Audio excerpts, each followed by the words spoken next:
to the 2021 Summer Archaeology Lecture Series. This is the fourth and last lecture in our series for at least for the summer of 2021. And it's my pleasure to introduce our speaker this evening and chat about a few other things, I guess. My name is Michael Nassaney. I'm the principal investigator of the Fort St. Joseph Archaeological Project. And I haven't been as involved this summer, but I have been visiting the site on occasion, and we're about halfway through the field season now. And we've already made some interesting finds. We've identified some 18th century deposits, and so you'll all want to come, I'm sure, during the open house, which is a week from this weekend, not this upcoming weekend, but it'll be August 7th and the 8th to visit the excavations. This summer lecture series each year since 2011 has been focused on a different theme. And this year, the theme is the people of the post. And this is a way for us to bring in speakers from throughout the state, oftentimes from throughout the country, as well as in Canada. And presenters have been able to address that particular theme of the season. And as I said, this year, people of the post has been our focus. So I want to thank our sponsors, the Fort St. Joseph Archaeological Project, which is a partnership between the City of Niles and Western Michigan University, as well as the Niles District Library, which has provided a good deal of the tech support for this year's virtual series. So perhaps in the future, we'll come back live on a face-to-face basis in the Niles District Library, as we've done in the past. But in the meantime, we're pleased to be able to reach out to you through this virtual format. As I mentioned, the field school is, the Archaeological Field School is making good progress. And word has it that I can get an update from one of the students. I hope they're listening in. Ray Don, are you there? I am. Oh, can wonderful. You see and hear me all right? I can. And I was told that you can give us a brief update about what's going on in your unit and tell us what's happening. Yeah, of course. So we're making some pretty exciting discoveries in my unit. We're only about 10 centimeters below datum point at this time. However, we're already discovering a very, very large structural stone on the western side of our unit. And so as we go down, we're discovering that the stone keeps getting larger and larger and larger. And it has some pretty defined edges. And we are pretty certain at this point that it is 18th century. And there are some other structural stones made of the same material, not as large as this one, that are also in the unit as well. So we're monitoring these as we go down. And we think that we're pretty close to hitting occupation zone as well. So we found quite a few 18th century artifacts. We found a lot of seed beads, quite a bit of animal bone fragments, as well as a piece of a lead seal, which was really cool. And that was found on the western side of the unit as well. So yeah, we're just keeping an eye on that as we go down and see what we can find out from this unit. Great. That's a good summary. I'm going to ask you two clarifying questions. For those of our listeners who don't know what a structural stone is, what would be the significance of that, do you think? So a structural stone could be any number of stone from perhaps a building. So it could be used in foundations of homes or buildings with during the time period, and it could also be used in fireplaces. So it just depends on the size and the type of stone and whether or not we see evidence that it was used in the area of a hearth versus in the area of like a home foundation and stuff like that. So we would see like baked clay or something like that that would hold it together. So that's exciting. So it may in fact indicate the location of yet another building at Fort St. Joseph. That's exciting. And then you mentioned a lead seal. For those of our listeners who don't know about lead seals, what would that be? So lead seals typically were on textiles or a group of textiles, and it would kind of it'd be like a maker's mark basically, that showed who manufactured the textiles and where they were coming from. So it'd kind of just be on the package, if you will, and alert people as to what it was inside the package, what kind of textile it was, where it was from, and who made it. Great. So you typically it has markings on it, and if we can discern the markings and identify its source, then it could tell us something about what kind of cloth was coming to Fort St. Joseph. And so that's exciting as well. Thanks, Raydon. Continued success in the field.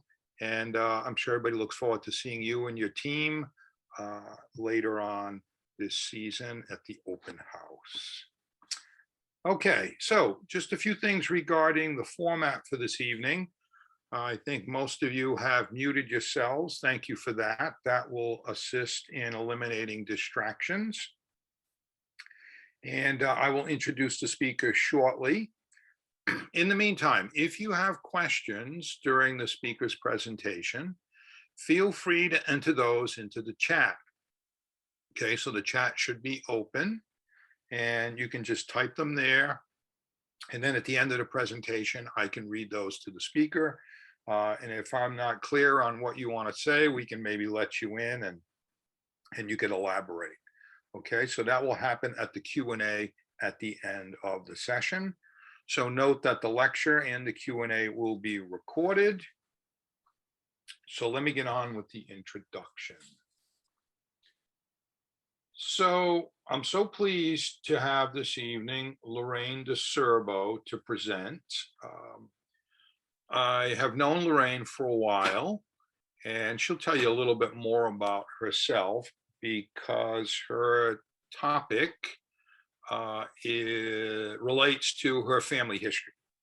And I've known Loraine for a while, and I recently heard her present, well, maybe not so recent, it was a couple of years ago before the pandemic. And when she gave her presentation, I said this would be a wonderful topic to share with our audience in Niles. She was presenting at the time at the conference of the Center for French Colonial Studies at Fort Michilimackinac. And I know some of you on this call here were actually present for that. So Loraine is a graduate of Wayne State University with a degree in psychology. She has spent over 25 years conducting research, both in her professional career at Wayne State, as well as her personal genealogical studies. She's been a member of the Center for French Colonial Studies for over a decade and has been an active member of the French Canadian Heritage Society of Michigan for over 16 years. And incidentally, that's a group that has been extremely supportive of the Fort St. Joseph Archaeological Project, and we consider them to be very, very strong partners. It is $9.95 a month. Next up. Please mute yourself. Thank you. So in her role with the French Canadian Heritage Society, she has served first as registrar from 2006 to 2009, then as president from 2010 to 2016, and since 2020 as the editor of Michigan's Habitant Heritage, the Society's journal, which contains tremendous information on all aspects of French heritage pertaining to Michigan and surrounding areas. Her personal research centers around the French colonial period and involves mostly the forts of the Great Lakes region, namely Detroit, Michilimackinac, and of course, Fort St. Joseph. So the title of his talk is A Retrospective of the Chevalier Family, Their Roles and Relationships at Fort St. Joseph from 1730 to 1780. Welcome, Loraine, and thank you for participating in this series. Thank you very much, Michael. Appreciate it greatly. Sharing the screen here. So as you stated, my topic today is involving the Chevalier family and their roles at Fort St. Joseph mostly between the period of 1730 to 1780. I am a direct descendant of the Chevalier's oldest daughter, Marie Charlotte, who was also at Fort St. Joseph, which is why this is of great interest to me specifically. So I'm going to give you just a little bit of background. The creation of Fort St. Joseph itself was first established as a Jesuit mission by Father Claude Allouet in the 1680s on land granted by King Louis XIV. The fort wasn't built until 1691, but it was eventually built by the ensign Augustin Legardeur de Courtemanche with the intent of housing a garrison and military post, and it did until 1699 when it closed. It reopened in 1717 and was reestablished as a trading post, which operated until the year 1780. Now, there were many chevaliers that made appearances at Fort St. Joseph, some longer than others. This is a list of most of those that I will talk about today. Jean-Baptiste Chevalier was the first to arrive at Fort St. Joseph, and his first visit was prior to 1720.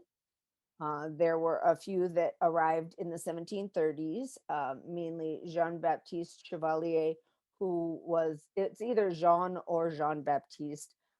One of them was present in 1730. It was either his brother or his nephew, and it's difficult to tell which. Jean-Baptiste Rayom and his daughter Marie, which, while not chevaliers, we will discuss why they're included in this. Marie Charlotte Chevalier and Antoine Desâtres and their family, which is my direct lineage, and Marie Anne Chevalier, who was another daughter of Jean-Baptiste. Also, there were two sons of Jean-Baptiste, Charles and Joseph Chevalier, who were present for a short period in the 1740s. In the 1750s, Marie Madeleine Chevalier and her husband Jacques Dumais, Louis Pascal Chevalier and his wife Marie Madeleine Larchevec and their families, and Louis Chevalier and Marie Madeleine Rayom were all present at the fort, along with their son Louison Chevalier.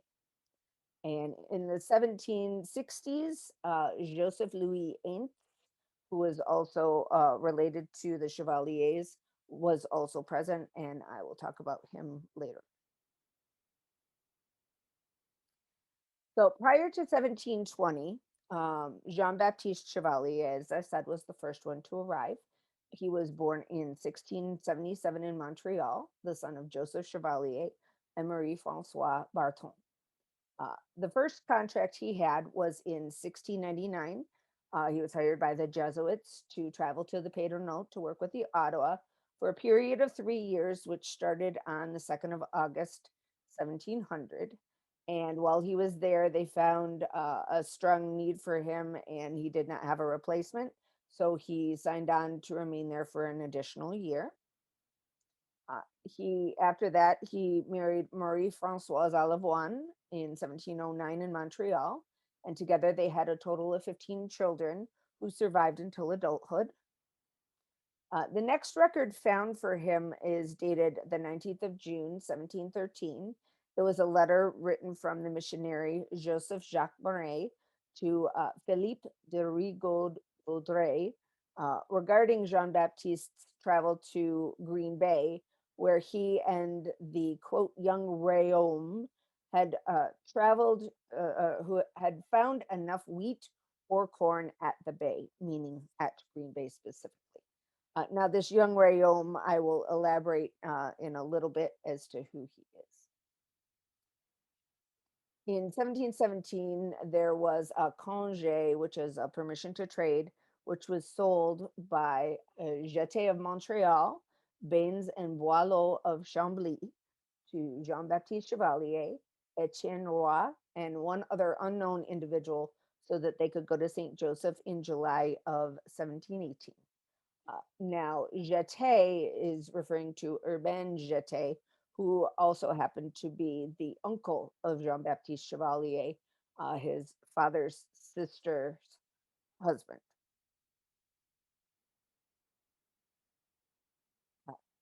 Also in the year 1718, Jean-Baptiste Chevalier brought his wife, Marie Françoise, and 4 children born so far to live at Michilimackinac, where they established themselves as merchants. There are 2 obligations that were found where he borrowed money from his in-laws, Marie Françoise Alavon. Her parents, Charles, and her mother, Marie Machard, were both merchants in Montreal. They loaned them the money to make the trip to Michilimackinac. And the second obligation is additional funds that they provided with the intent that Jean-Baptiste Chevalier would make an additional trip in the following year, August of 1719, as a partial repayment for the loan. Now, as I alluded before, there was an additional Chevalier who spent time at the fort. There's often very much confusion with this record and Jean-Baptiste Chevalier because it specifically states that Jean-Baptiste Chevalier was present in 1730 at Fort St. Joseph. It does not refer to Jean-Baptiste Chevalier, who was present at Michilimackinac. It's either his brother Jean or his nephew Jean-Baptiste, who was present at Fort St. Joseph in 1730. He was a voyager with various different trips to the Pays de Note in 1726, the Pays de Note and Grande Rivière in 1729, and also in St. Joseph in 1730. Most likely based on the age, I believe it was Jean-Baptiste, his nephew, as opposed to his brother Jean, who was actually older than him and would have been in his 60s during this time period. Jean also had another son who was Joseph. He was also a voyager. And the key to distinguishing the difference between Jean-Baptiste Chevalier and Jean Chevalier and his sons is that Jean Chevalier and his sons operated specifically out of the parish of Sorel. Any documents that indicate that they were from Sorel relate to this particular family, whereas Jean-Baptiste Chevalier himself always operated out of Montreal or Ville Marie specific. This is the record dated August 19th, 1730, where the Jean-Baptiste Chevalier from Sorel went to St. Joseph with the intent to return to Sorel by 1731 for the price of 400 livres in deerskin and furs at the price of the outfitters or currency of this country. Excuse me, Loraine. Did you Yes. want to share your screen? Am I not sharing my screen? I'm just seeing you right now. Oh, I'm so sorry. Let me see here why that's not working right. Okay.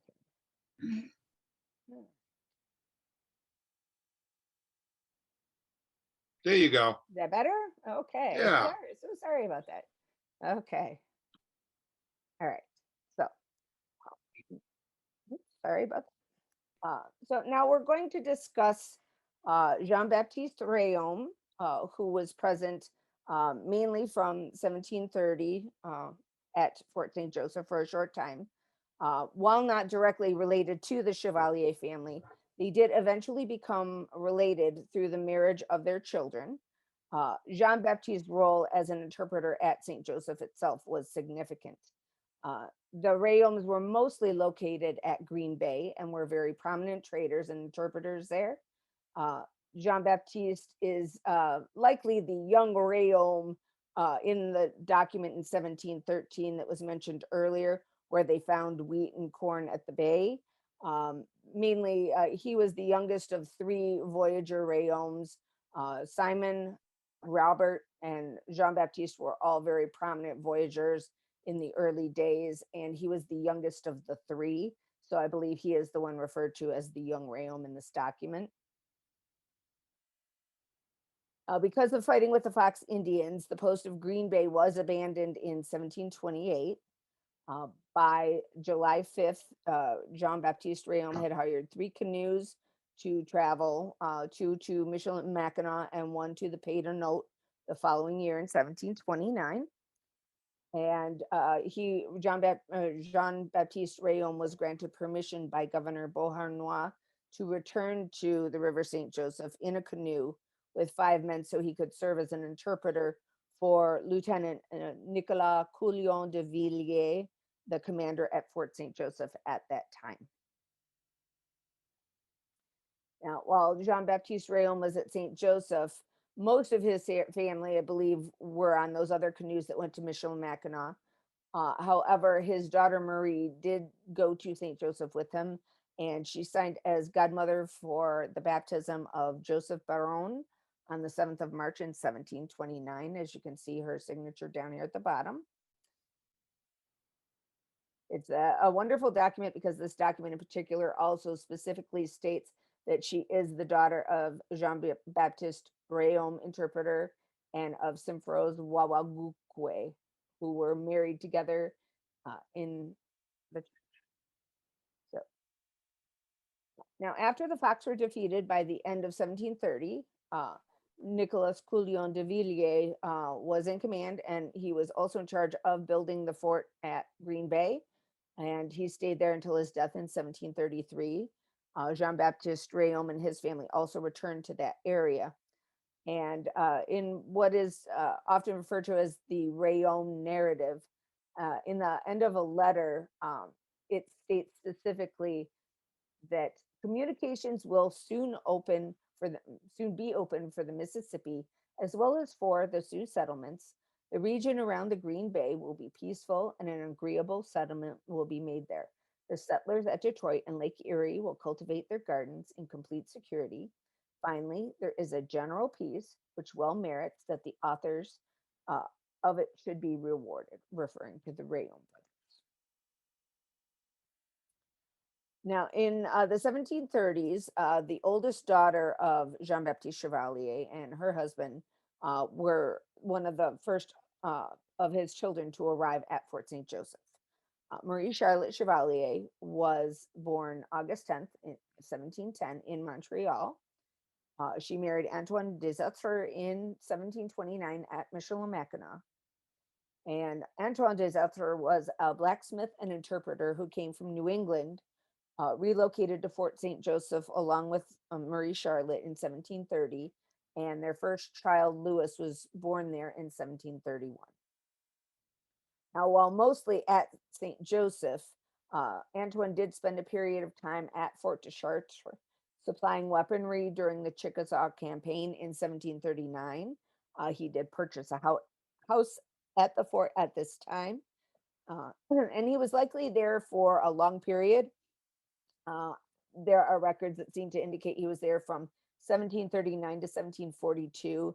And to corroborate, he had no children born at St. Joseph between those years. So it was likely he was just absent during that time. He did have a long-standing trusting relationship with the Potawatomi and often served as an interpreter. This is a reimbursement receipt for supplies and his interpreter services as well, dated the 15th of May, 1746. And on another occasion, Antoine's presence was requested by the Potawatomi at their village in 1749. And I think this document speaks of the relationship that they have to a certain extent. My father, we ask you for De Hester as blacksmith, and that he may work solely for himself, because if anyone should receive any remuneration from him, he would be obliged to charge us more for his work. We ask this favor of you in the name of all the chiefs and of the whole village. Basically, his title was gunsmith of the king, and therefore, if he worked under that status, then there would have been a certain percentage, I'm sure, that would have had to go back to the king for the work. However, if he was just to work on his own, he would be able to charge them less. Now, Marie Charlotte Chevalier and Antoine Desautres had a total of 10 children, at least 8 of which were born at St. Joseph that we know. Their last child, Therese, was born at Detroit after they relocated there in 1751. The other child that is unknown is Antoine, There has been no baptismal record found for him at St. Joseph or anywhere else that we've been able to locate so far. It's likely he was born at St. Joseph. There are some pages of the baptismal register that is they're not there anymore. So it is possible that he was baptized there, and there's just no record of it left. But some of these are very difficult to distinguish between. The Chevaliers are a very confusing family because they have multiple generations where they have two children within the same generation that share the same name. There was Jean-Baptiste and his brother Jean. Jean-Baptiste had two sons, one named Louis Therese and one named Louis Pascal. And then Marie Charlotte Chevalier has two here with sons Louis Antoine and Louis de Gonzague and Antoine Hyacinth and Antoine. Trying to pull those apart in genealogical records is not always easy. And we do the best we can, but in this case, sometimes it's difficult to distinguish, for example, whether the baptismal record in the St. Joseph Register is that of Antoine Hyacinth or of Antoine. One is missing, and we're really not sure which one it is. Marie Charlotte was godmother to at least 6 children at St. Joseph. Below is the record of one. This is the baptism of Angelique Larchevec, the daughter of Augustin Larchevec and Marie Madeleine Rayom. Her godparents were Louis Gastineau and Charlotte Chevalier de Hêtre. And you can see her signature below. And while Antoine did not serve as godfather in any recorded documents, he did sign some of his children's baptismal records, as he did with his son here, which is Louis Gonzague de Zetre, who is my ancestor. Various archaeological excavations at Fort St. Joseph have revealed a number of gun parts, ammunition, and other related items to the gunsmithing activities. And many of these date back to the time that Antoine de Zetre would have been present at the fort, which was between 1730 and 1750.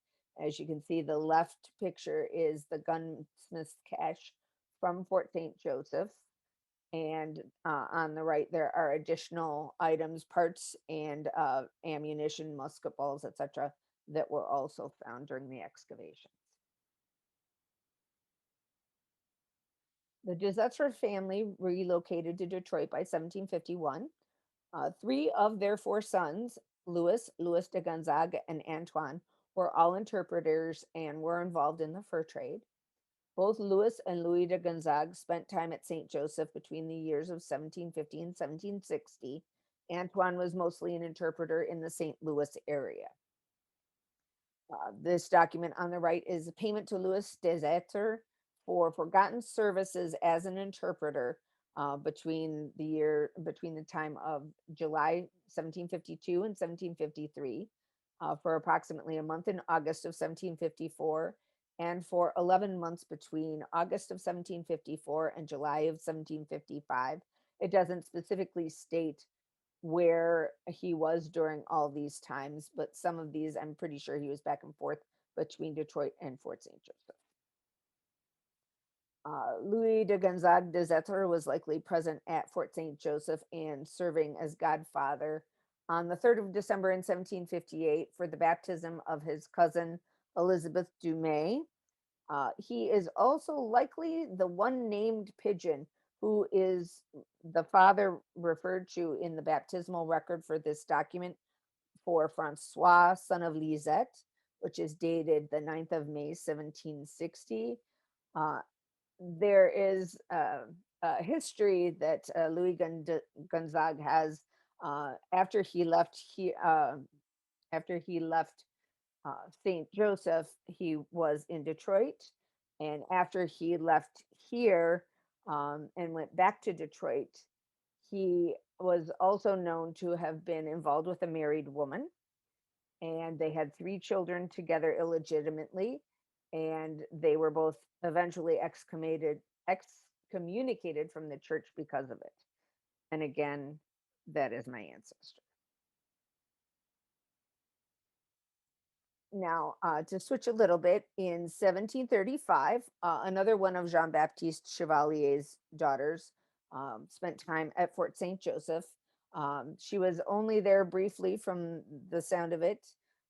She was born born on January 22nd, 1711 in Montreal. And prior to her marriage to Charles Chevalier on 22nd of September, 1735, she does seem to have taken at least one trip to St. Joseph, as she was godmother to her niece, Marie-Anne de Chevalier, who was baptized on the 25th of July, 1735. Sorry about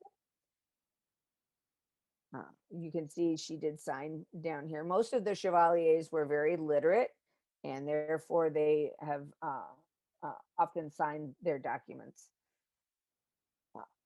Marie-Anne's brother Joseph Maurice Chevalier was also present. He was there in the 1740s. He was born at Michilimackinac in 1728.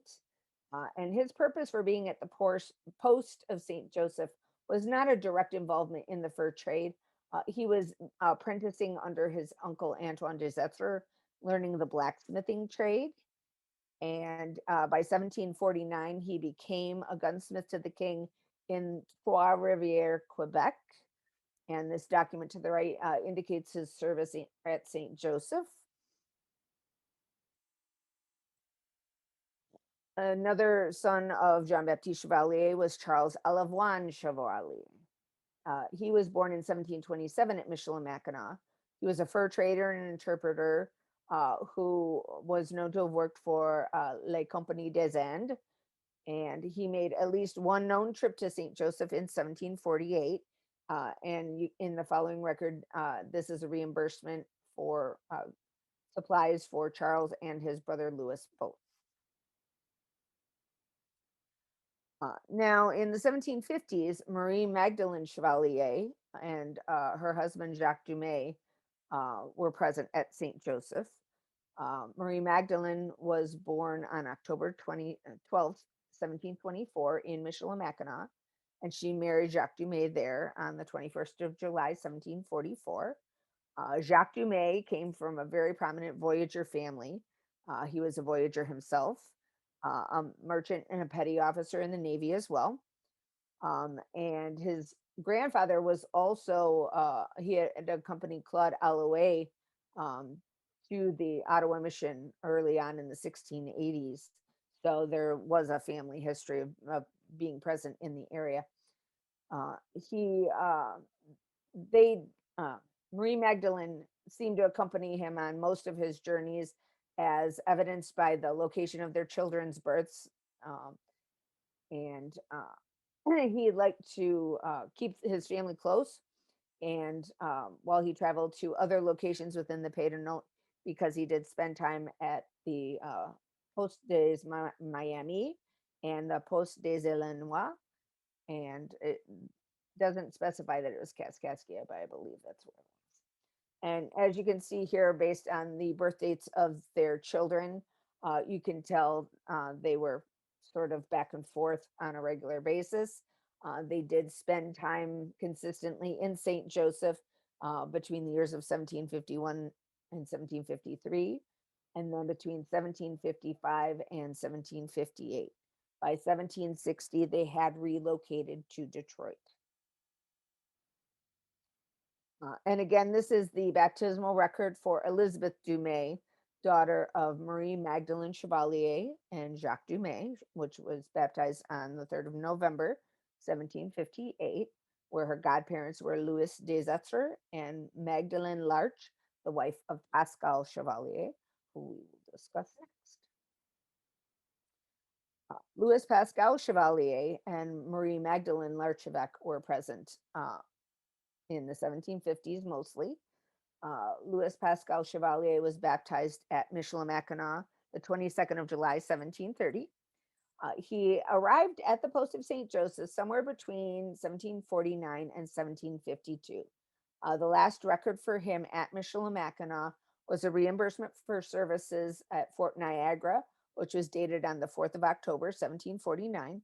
And his first record at St. Joseph is for the 9th of April, 1752, which was a baptismal record for his brother Louis Chevalier's son Louis, and his wife named Larchevec, who was really Marie Madeleine Rayom, the widow Larchevec.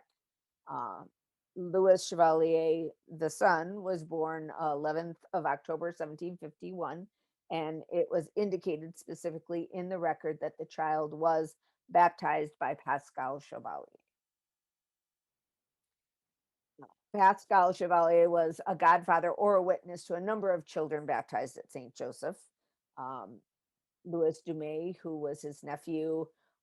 There was the Marie Catherine, Marie Madeleine Saint Germain, Charlotte, Jean-Baptiste Jutras, who was a child of the Larchevec family, Marie-Anne Normand.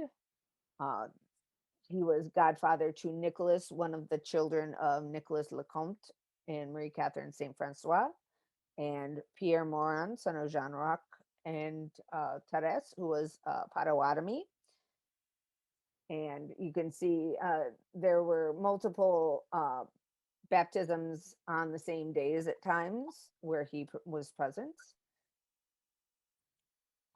He married Marie Madeleine Larchevec, the daughter of Augustin Larchevec and Marie Madeleine Rayom, prior to the 25th of May, 1758 at St. Joseph, based on the baptismal record of their first child, Genevieve, who was baptized the day after on the 26th of May. Pascal also accompanied Father Pierre Poitier on one of his travels, recording one of the main pathways between St. Joseph and Detroit. If you look at the map here by Thomas Hutchins, you can see Fort St. Joseph on the map here, and you can see this road from St. Joseph to Detroit. And this is the road that he helped delineate. Father Poitier was in St. Joseph as a missionary in 1761 to perform sacraments. And I believe that Pascal accompanied him on the way back afterward. And you can see this document on the side here where he made notations of various different landmarks along the way.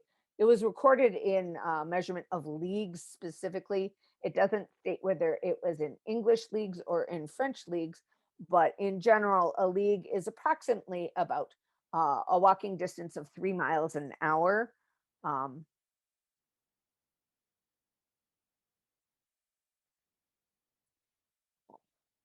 Pascal and Marie Magdalene Larchevec were the parents of 7 children, all of which were born at Fort St. Joseph. The last 3 are not recorded in baptismal records at St. Joseph. There was not a priest available at that time, and so there is no documentation at Fort St. Joseph. However, there is a baptismal record for these children found in Varennes, which was dated the 19th of October, 1781, and that record specifically indicates the year of birth of the children. Pascal was also witness at various other events that took place at St. Joseph, in particular the marriage of Charles Louis de Chevalier and Angelique Larchevec on the 26th of August, 1757. He was also at the burial of Charles Louis de Chevalier on 19th of March, 1773. And he witnessed 2 marriages on the same day, March 22nd, 1773, that of Nicholas Lecomte and Marie Catherine Saint Francois, and that of Jean Roch Morin and Therese the Potawatomi. If you recall earlier where I showed you the baptismal records, they both also had children baptized on those days as well. Now, it isn't known exactly when Louis Pascal Chevalier died. We know it was prior to the 1st of January, 1779, when his daughter Marie Magdalene Pascal married Charles Gauthier de Verville at St. Joseph. The marriage record indicates him as the late Pascal Chevalier.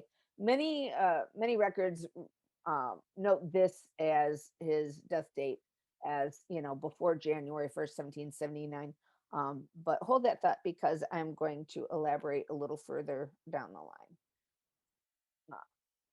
Because of the tightly weaved relationship between the Chevaliers and the Larchevec Rayom family, I felt that it was important to include them here. As you can see, the genealogy between Louis Chevalier and his brother Pascal and the Larchevec Rayom family can be very confusing at times because of the similar name problem. I mean, Louis Chevalier and his brother Louis Pascal, brothers, married Marie Madeleine Rayom and Marie Madeleine Larchevec, mother daughter with the same name. That just asks for confusion. So, trying to tease that situation apart is not always easy, especially being at the same location at the same time. However, Marie Magdalene Rayom was the daughter of Jean-Baptiste Rayom and Simfrose Wawagukwe, which we saw in that early baptismal record.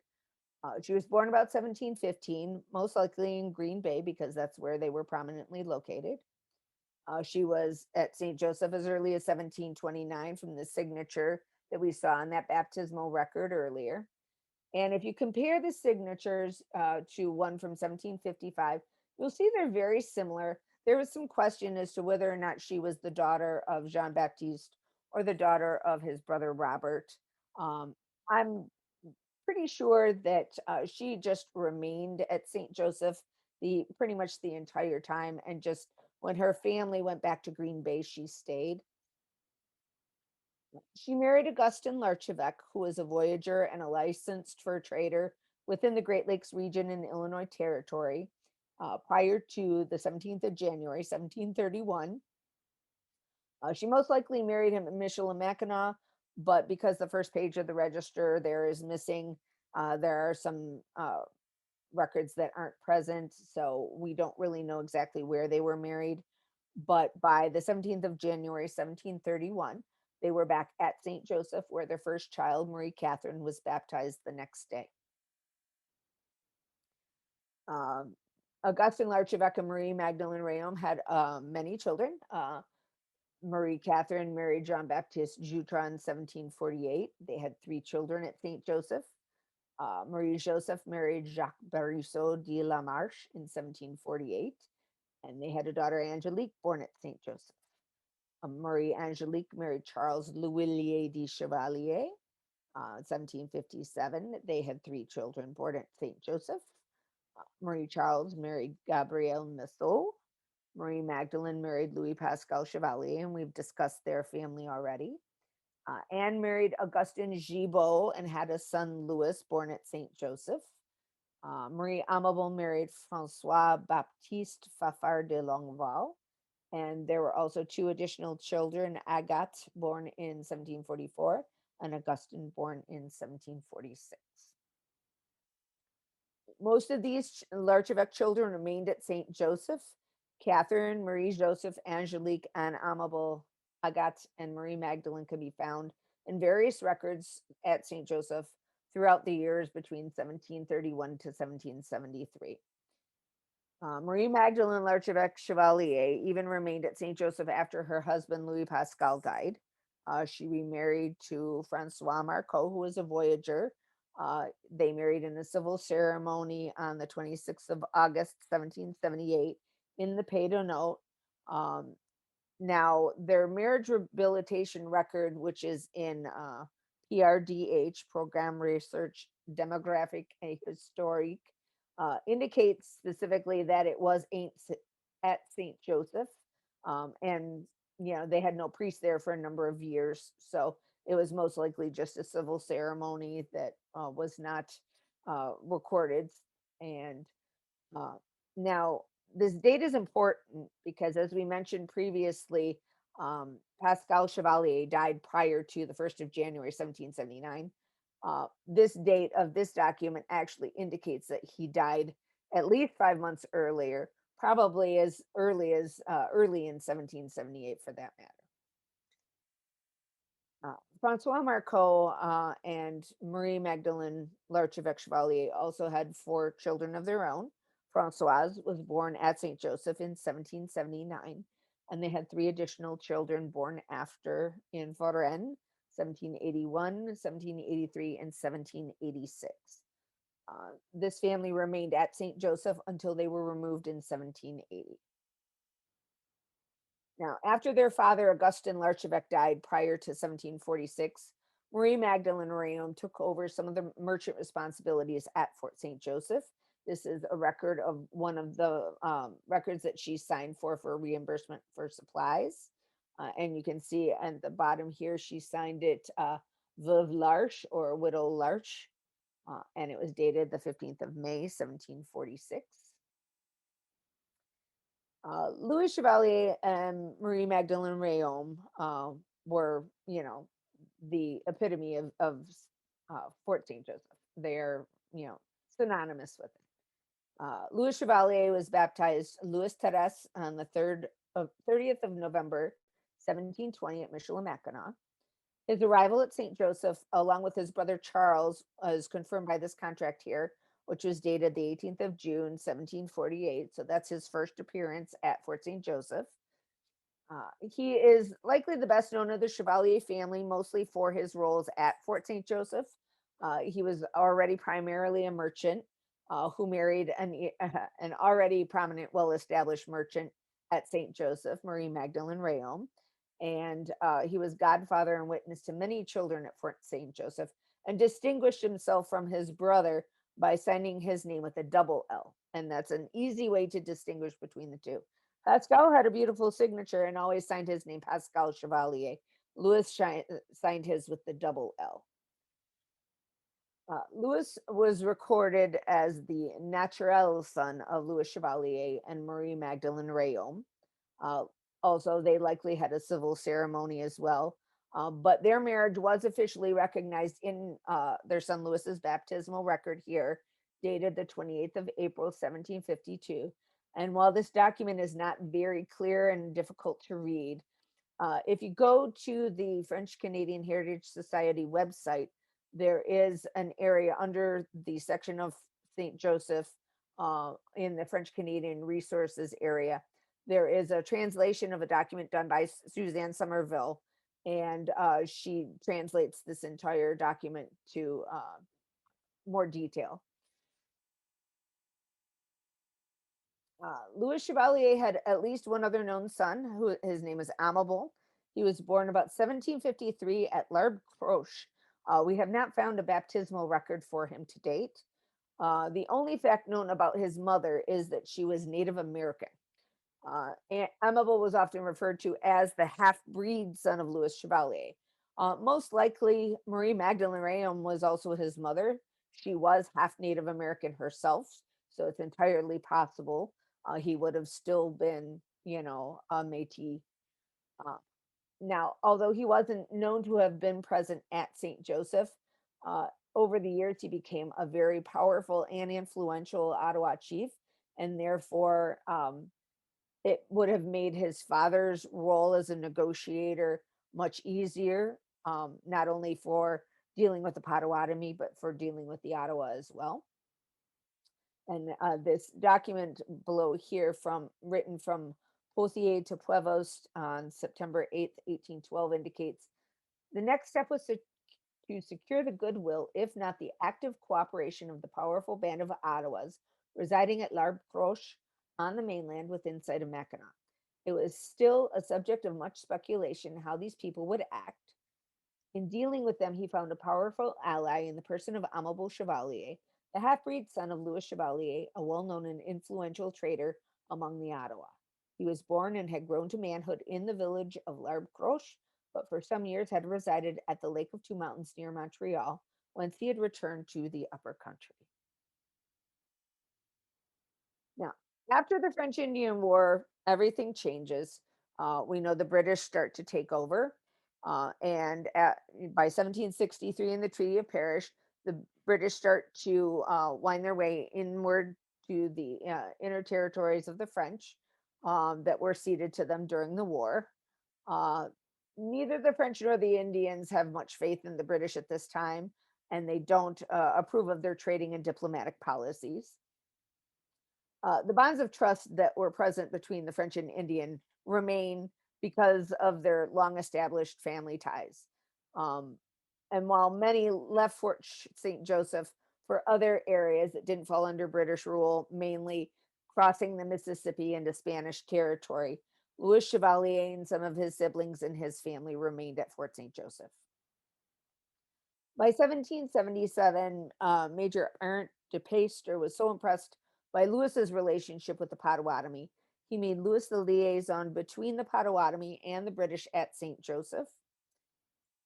Louis, the Potawatomi, and Fort St. Joseph became key in negotiations for peaceful trading. But once the British military expansion started, he was less favorable.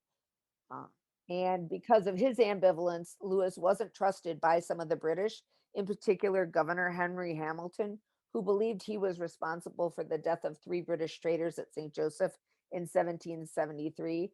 The Potawatomi were very hostile toward the British in the area of St. Joseph and didn't hesitate to attack some of them. And because of the relationship between Louis and the Potawatomi, they figured Louis had something to do with it.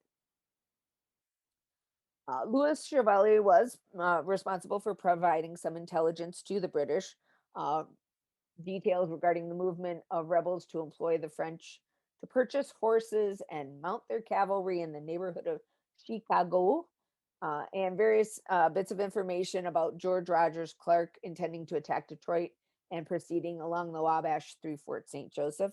And this information was in letters from De Peyster to Haldimand, which were dated the 1st of June, 1779 and the 9th of June, 1779, respectively.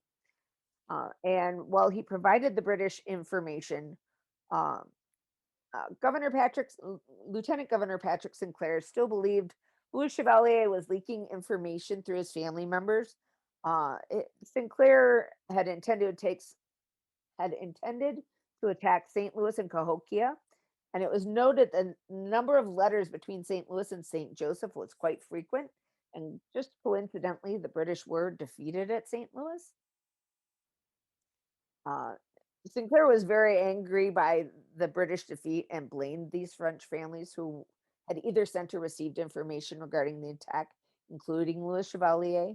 And by the summer of 1780, Sinclair had Louis Chevalier and the rest of the French families remaining at St. Joseph deported and removed them to Michilimackinac, where he could keep a better eye on them. Louis wrote many letters to Governor Frederick Haldimand to try and get permission to return to St. Joseph to retrieve belongings he left behind, but he was never allowed to return. And the removal actually backfired because the Potawatomi were very angry that their French friends were gone and that their trading partners were no longer there, and they refused to trade with the British traders who took their place. Now we're going to talk about Joseph Louis Ains for a little bit. Just a little bit of background on him. He was the only son of Joseph Ains and Marie Constance Chevalier, another daughter of Jean-Baptiste Chevalier. He was born at Michilimackinac on the 25th of April, 1717. He entered the fur trade in 1762 and was in Michilimackinac by 1763. He was dispatched to Detroit when the fort was attacked there on the 2nd of June, 1763 in Pontiac's Rebellion. He had traveled to St. Joseph, Fort Deschartres, and to New Orleans by 1767 and learned 9 different native languages along the way. He was eventually granted the title of interpreter to the king. He did return to St. Joseph in 1778 to help Charles de Langlade increase support among the Potawatomi. And he was also present in 1779 at L'Arbre Croche for De Peyster's council to support the Ottawa. And then as soon as he returned to Michilimackinac in 1780, he was basically sent to St. Joseph by Patrick Sinclair with the task of retrieving his uncle, Louis Chevalier, and the remaining residents and bringing them back to Michilimackinac. But the good thing he did is before leaving St. Joseph, he completed a census of every man, woman, child, and slave present at the fort, dated the 25th of June, 1780. Now here is basically the context of the census taken by Joseph Louis Ains on that day. And every name that is in red is somebody that we have discussed so far in this presentation, of those that were remaining at the fort at the time they were evacuated. There is a couple of things that I want to point out. In particular, we have Utras. Madame Chevalier is Marie Madeleine Rayom, wife of Monsieur Chevalier. Madame Utra, her daughter, would have been Catherine Larchevec, wife of Jean-Baptiste Utra. Utra Jr. would have been her younger son, Joseph. Utra, over under the private persons, was her older son, Jean-Baptiste. In the house of Sieur Marcot was Madeleine Marcot, who was Marie Madeleine Larchevec Chevalier Marcot, and their 4 children, along with Francois Marcot. However, they actually had 5 children under the age of 10 at this time. I believe this Pianiche over here may be their son, Pierre, who would have been the son of Madeleine Larchevec and Pascal Chevalier. And then you can see here for the Saint Germains and the Morans, these were the marriages and baptisms which Pascal Chevalier witnessed. I am going to make a brief mention here in green. There is a Peony Chevalier, and we have not discussed this one, and that is because to date we still have not quite figured out who he is. There are really no records. Pianiche usually refers to Pierre or Pierre-Niche. We have not found a Pierre in this time period that was present at Fort St. Joseph. So he is still a bit of a mystery. And I would welcome any information if anybody has any on that. The last person I'm going to talk about today is Louis or Louison Chevalier, who was previously mentioned as the son of Louis Chevalier and Marie Magdalene Rayom, who was born the 11th of October, 1751 at St. Joseph. He was a trader who was fluent in Potawatomi language and served the Spanish at St. Louis as an Indian interpreter. And once all the families were removed from St. Joseph, he was a sub-lieutenant and one of the members of the militia at St. Louis that was under the command of Captain Eugene Poirier that captured St. Joseph for the Spanish regime for that one day on the 12th of February in 1781.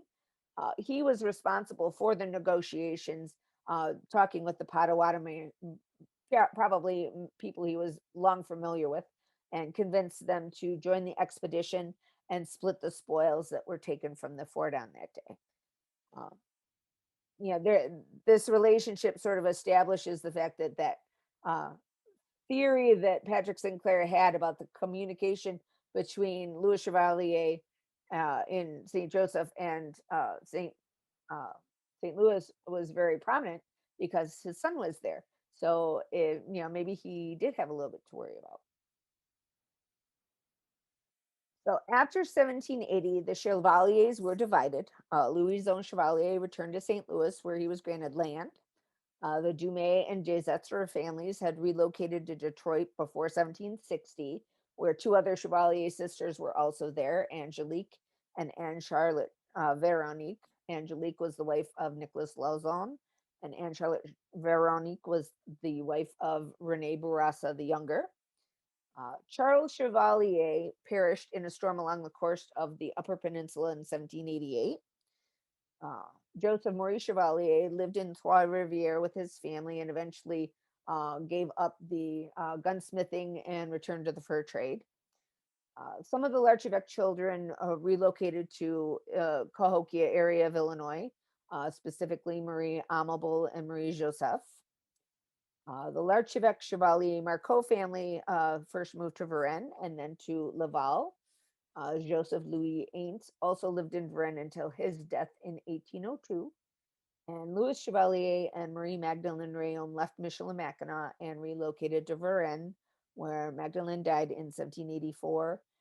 Louis went to Montreal and he died there in 1789. Anybody have questions?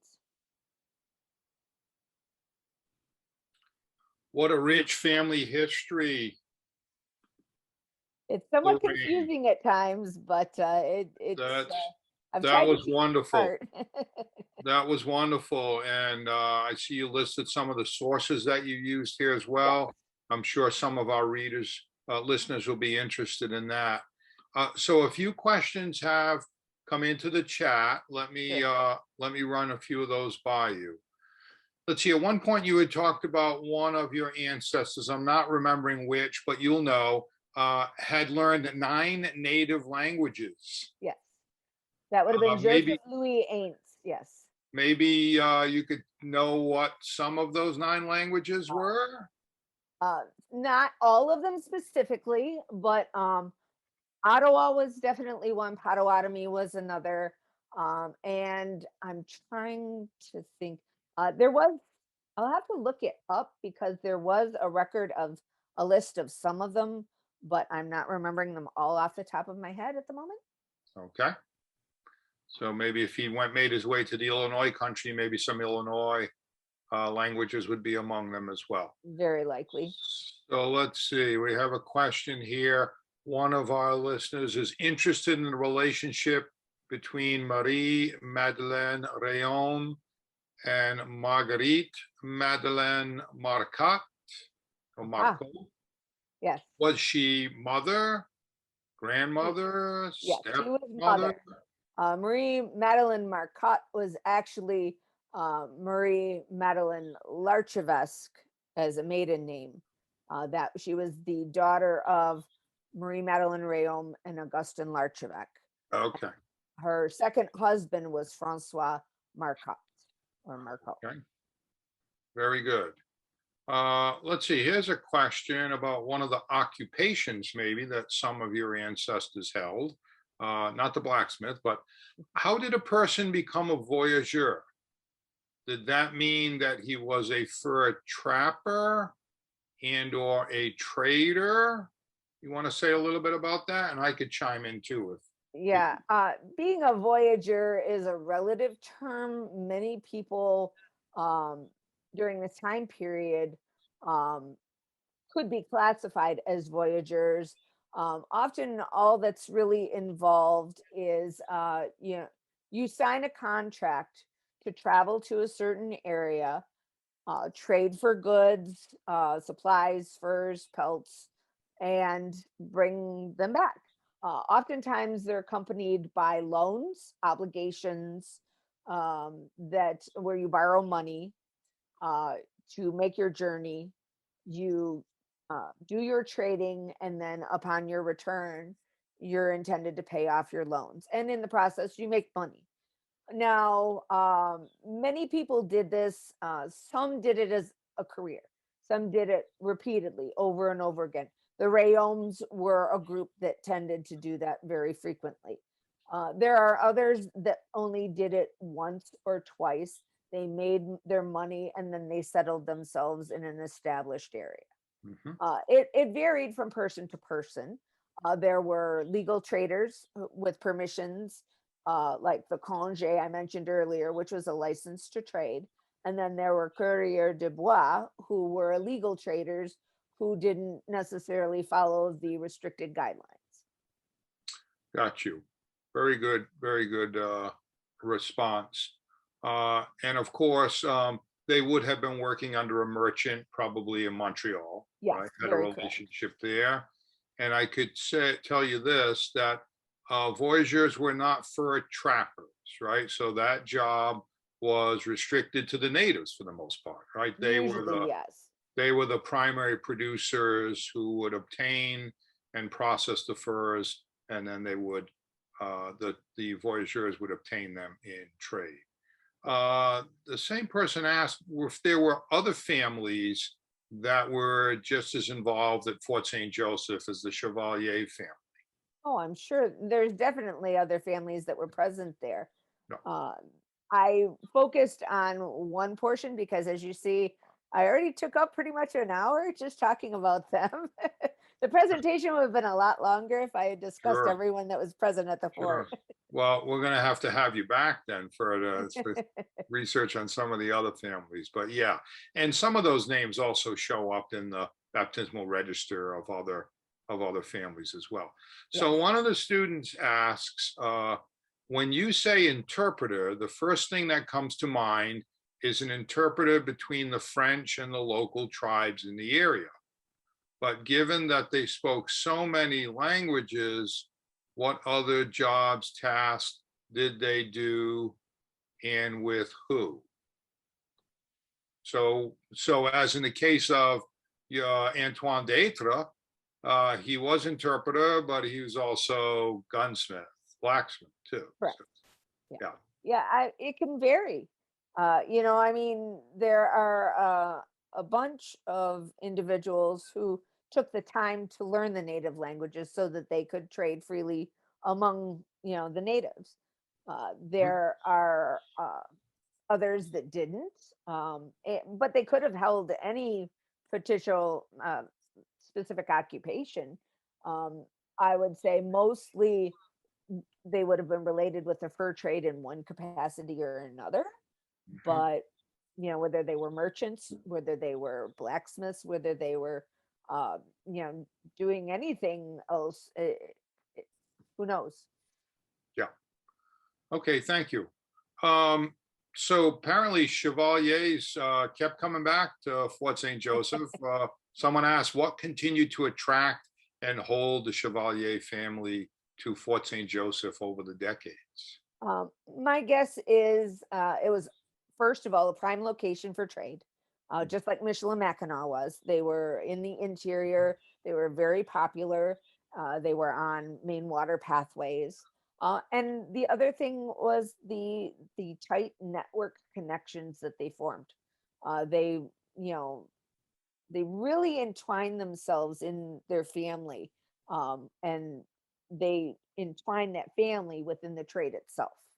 If you look at a very broad map of all the Chevaliers and all the different networked connections they make, it's very expansive. It covers a huge region of the interior of the country. Good. Let's see. So students have this question here. They say a slightly random question, but what would have happened to the illegitimate children? Would they be treated differently because of their origins? Not really. For the most part, I can't say that they all weren't, but for the most part, because of the fact that there were not always priests available, life went on. They would perform civil ceremonies, they would perform lay baptisms. And then when the missionary priests would come, they would get their children baptized. They would do their best to be married in front of a priest and do what they would classify as a marriage rehabilitation. And then everything was, in essence, forgiven. Understood. Let's see, there's a question here, and this has come up in other discussions about a burial site near the fort for these people. You know, we've sort of discussed and debated that. We said maybe some burials may have taken place on the hill near Father Alloway's cross. Let me ask in a slightly different way. One of your ancestors, you said, was, quote, witness at the burial of a certain individual. Yes.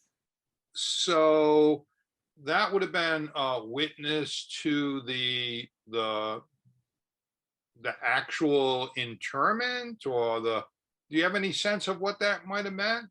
Well, it's a burial record, so to me that would indicate that there aren't many burials recorded at Fort St. Joseph. Whether or not there were, and those documents are lost, or whether there just weren't many recorded for whatever reason, I'm not sure.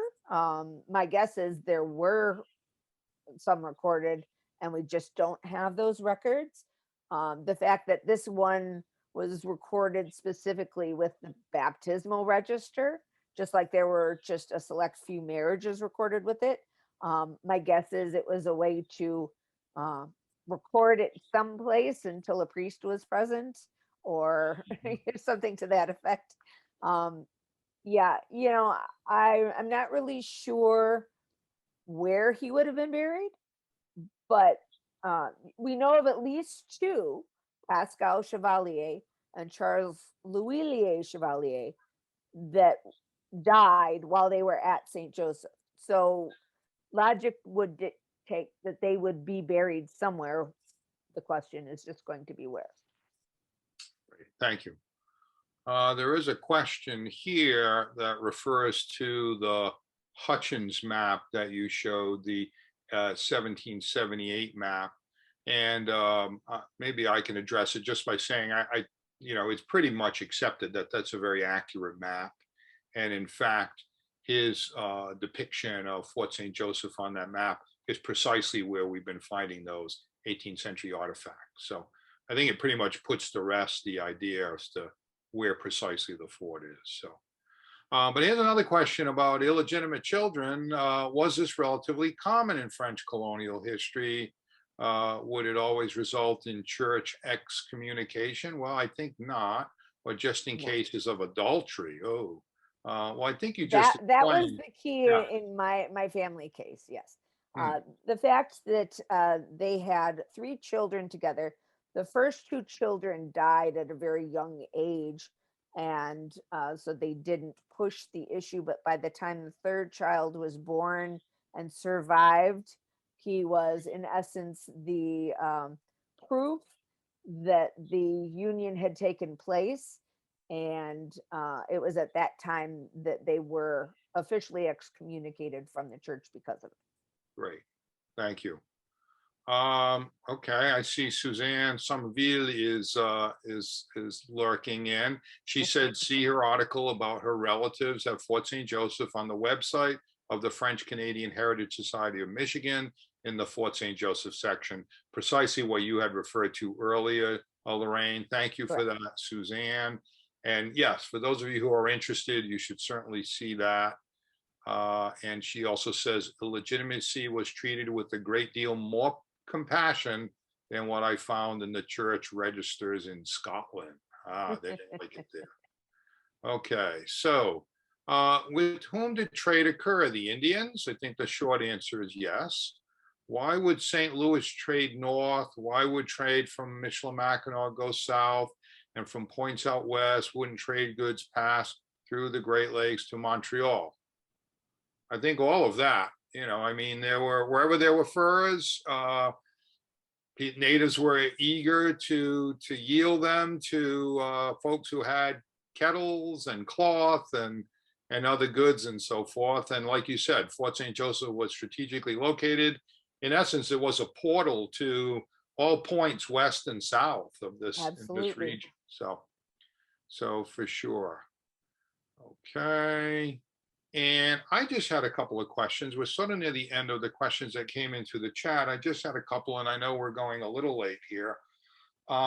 We're doing a paper now on the women at Fort St. Joseph. So consulting some of the sources you provided are going to be critical, and we'll be back in touch for sure, Loraine. And I'm wondering, in at least one instance, you talk about the activities of one of your ancestors as a merchant. So we're interested in a couple of things. One is, are there other activities, even if they're just daily mundane activities of women, not to be stereotypical, but laundering or, whatever it might be, as well as, and another question sort of related, of all these ancestors, are there status differences here between like fur traders and merchants and for example, the blacksmith and so forth? So activities of women and any status differences. Okay. As for the status differences, which I'll answer first, I think there was less status difference within the interior than there would have been someplace like Montreal. But I do believe there was a little bit of an hierarchy. I believe the merchants probably held a little bit more clout than the traditional fur traders, but I don't think it was really looked upon all that differently. I think I think so many of them were related that they just saw each other as family. Mm-hmm. And as for the roles of women, The roles of women were somewhat political in a way. For example, I had mentioned Marie Charlotte being godmother to many children at Fort St. Joseph.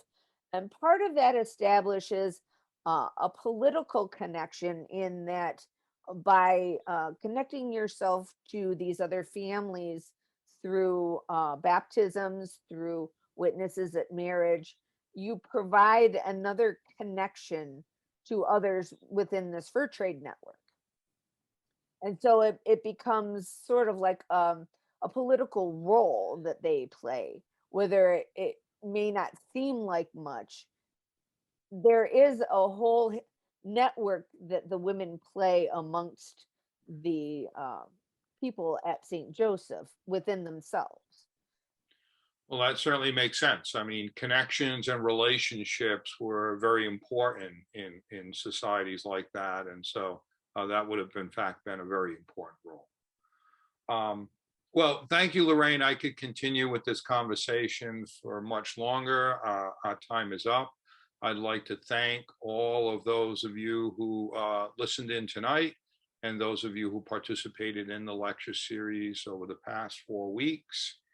And stay tuned for Fort St. Joseph lectures in the future, and do come out and see us on August 7th and 8th so you can see firsthand the excavations and learn more about Fort St. Joseph. Loraine, any last words that you'd like to share? If you want more information on Fort St. Joseph, I would definitely look at the website for the French Canadian Heritage Society of Michigan. There are many French Canadian resources on there, not just for Fort St. Joseph, but for many other sites as well. Very good. Thank you so much. Thank you all. Be safe and hope to see you soon. Thank you very much, Michael. Okay. Good night. Good night.